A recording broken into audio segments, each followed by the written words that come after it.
We are at the end of day 6, and you might want to settle in. This might be a little bit longer, so I'm going to be candid and say this might be maybe more for my benefit, just so I can record and share some of what we experienced today. It might go on a little bit, but if you're okay with that, that's cool, because it was an amazing day. We caught the train from London this morning. The funny thing was on the way to the train station, it actually started snowing. It was pretty cold. Train ride to Liverpool, super fun, 2.5 hours. Then we caught a cab to our amazing apartment. I should post a link to this cool video, that actually the Liverpool Football Club did about the cafe that's just underneath us. It's called Anfield Cafe. It's run by a lovely lady. Her name is Helena. But it'll link below. Check out the video because they get a famous Liverpool player came in and interviewed her, and we met her today, and she showed us around. It's a bit chilly. It's kind of like being in New Zealand or sort of any other country that's not America with climate control, because if it's cold outside, it's really cold inside. I got my jacket. Got my nice jacket. I bought this today. So we got settled in. We went downstairs, had a cup of tea with Helena, and then we went over to the Liverpool shop. And when I say shop, I don't mean shop. It's like a mega store, because they've got the biggest shop and just everything. Oh my gosh, everything Liverpool. It was fantastic. The cool thing was they were having a 20% off sale. So we got tons of stuff, t-shirts and socks, jackets. Very nice. So we were very excited about that. Then we had an amazing tour. And it was actually led by a guy who's been to a lot of the games. He's got a lot of great stories. It's funny, we walked past one of the halls and he pointed himself out, and there was a picture of a very special game where Liverpool beat Barcelona in the semi-finals to get through to the Champions League, and he was there. He was in the Kop cheering them on. So he had some great stories. The museum was phenomenal. I mean, the tour was just, you get pretty close to the field. I asked, whether people get emotional, and obviously they do, because it's a big deal. I've watched these games since I was a kid, and to see the stadium, you can't describe it. And I know that there's different fans have different level of interest in the teams they follow, but when you get that close to teams that I, Liverpool, that I've supported and followed and watched on TV, there's the sign above the door that these players touch, and I got to touch it today. I keep having these pinch me moments where I really can't believe I'm here. That was cool. So after the stadium tour, we came back here. We caught an Uber straight back into the city. Went to this fabulous Greek restaurant, and then we came back. But I'll tell you, on the way there, I have to tell you this story. And again, this is more from me, so I remember what happened.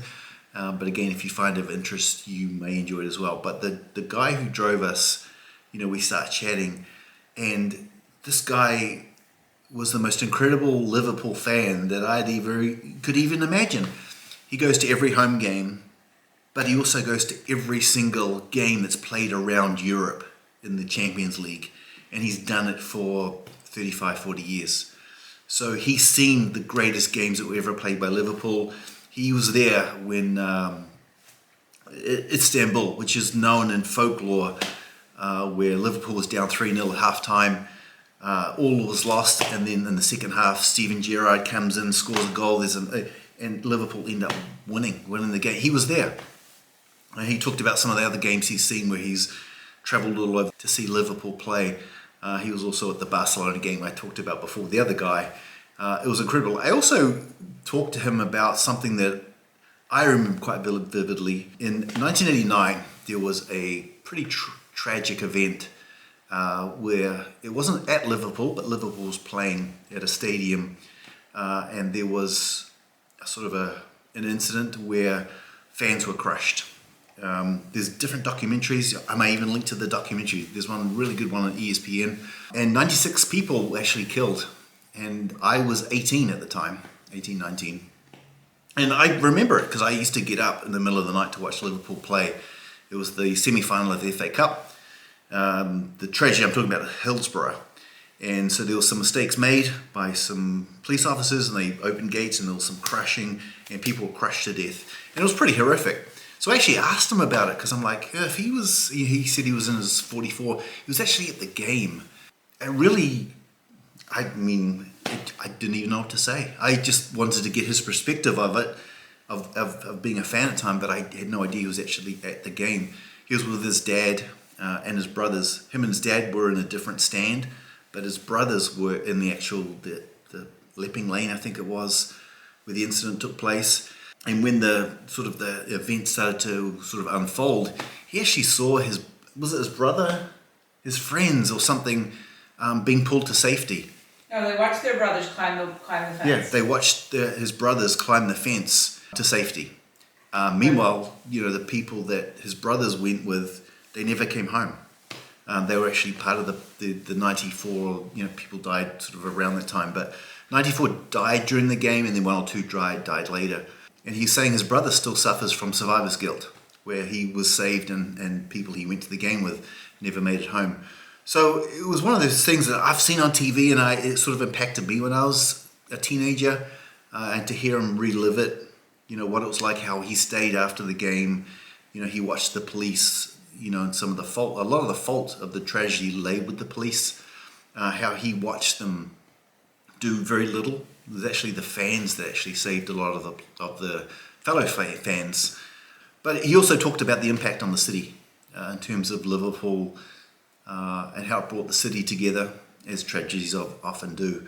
I'm just trying to articulate some of the things he said, but in hearing him relive the story and of how him and his dad were at the game, it was quite moving, and I asked respectfully if he minded me talking, and he was happy to talk about it, but to actually speak to someone that lived through that, it was quite incredible. So we had a great dinner, and then on the way back, we go to the Arkles pub, which is right next door to where we're staying, and we grab a cider. And the Arkles pub is a world famous. I'm not doing that. It literally is world famous because it's been around for so long. It's famous because it's just down the road from Anfield. And of course, we end up talking to a couple of really cool people. Younger guy, was it his dad? Maybe, I don't know if it was a dad but he was an older gentleman. He was an Everton fan. Because there's 2 football clubs in Liverpool. There's Liverpool and Everton. It's kind of like the Chicago Cubs and White Sox, except you can literally see the Everton stand from the Liverpool stand. And when you go back in history, Liverpool's actually owned by Everton. The managers split and they formed their own 2 separate teams. But this guy, we talked about what we're doing tomorrow, which is a Beatles tour. So check in tomorrow for that.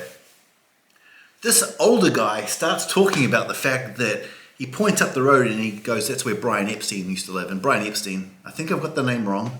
Or right. That's right, Brian Epstein's right. Brian Epstein was the manager of the Beatles. And he lived up the road and he's pointing up the road. He goes, when we were kids, we used to run up there because the Beatles would go there and sort of meet before getting a bus somewhere else. And he's literally telling us that he's going up as kids, running up the street, going to the Epstein's house and leaning over the fence and trying to see the Beatles, and that John Lennon and George Harrison would come out and give him lollies and money, and it was great. And he was saying that Paul and Ringo didn't fancy those guys because they didn't come out. So he's telling us that John Lennon and George Harrison are giving him lollies and money, coins. So, and he obviously talked about where Paul McCartney actually grew up very young. He was 4. And he's pointing to these houses.